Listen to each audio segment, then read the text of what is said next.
may isi-share na naman akong dish para sa ating mga reyna ng kusina.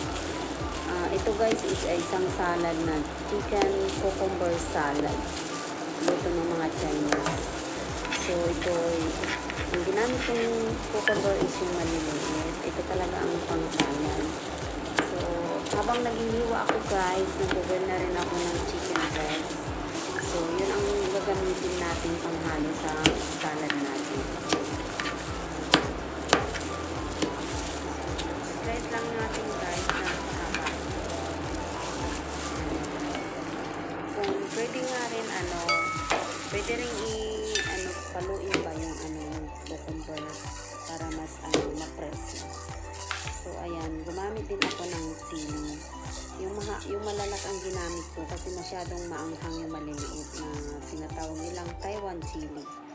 So ito lang gamitin natin guys. Pero pag mahilig sa maanghang yung pakakainin nyo ay pwede nyo gamitin yun.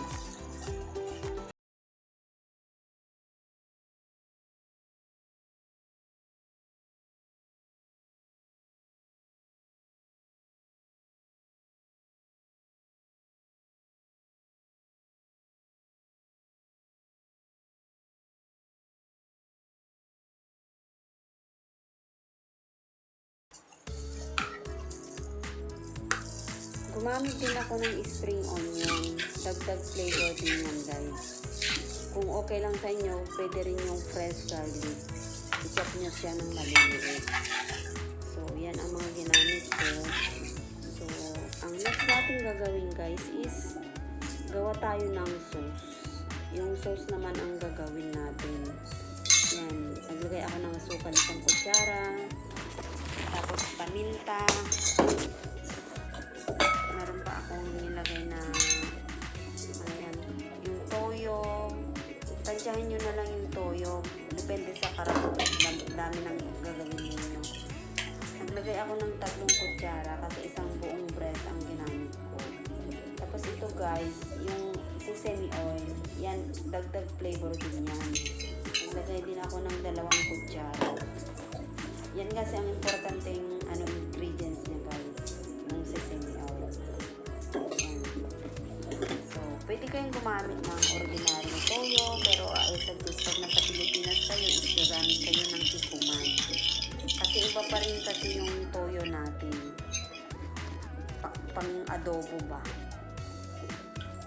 Yan, nagdagdag ako. So, bali 3 kutsara ang ginamit ko.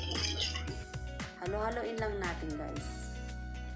So, ang sumunod is yung chicken naman. Nag-shredded na ako ng chicken.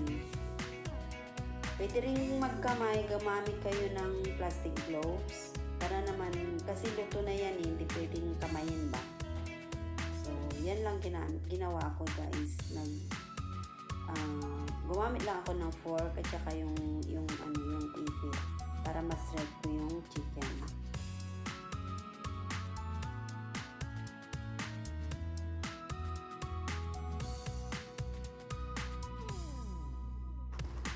Hirap ako mag-shredded. Guys, iisa lang ang fork talaga namin. Nag-iisa lang, gamit ko lang yan. Kasi sila gumagamit ng fork, chopstick lang. So, ayan, medyo mahirap. Kung marami kayong fork, mas 2 fork ang gamitin ninyo. Yan lang guys.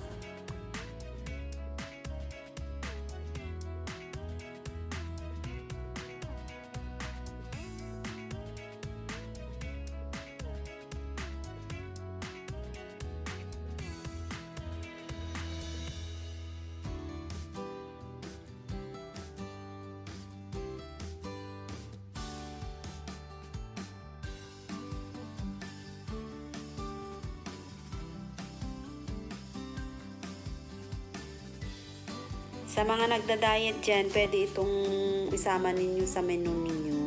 Hindi siya mataba. At saka ang sarap niya guys. Ito kasi guys is cold dish siya. Pagkatapos natin mailagay yung seasoning niya is ilalagay natin sa ref. Yan. Masarap siya pag malamig. So, start na natin haluin guys. Pagsamasamahin lang natin siya. yung cucumber, lahat-lahat ng mga halo, tapos yung chicken. Yan. Madali lang gawin to. Yan, isama na natin lahat yan, pagsamasamahin, and then ihalo natin yung sauce niya.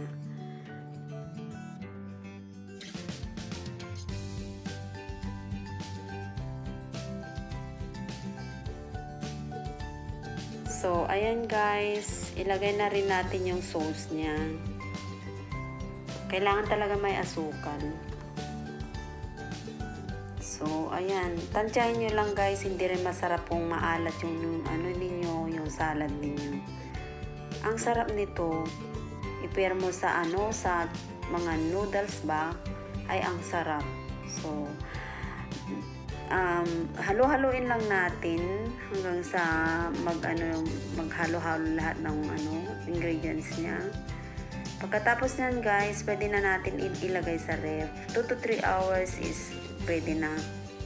Masarap kasi siya pag malamig. So, ayan. Salamat sa panunod sa aking video. Thank you sa mga support nyo palagi guys.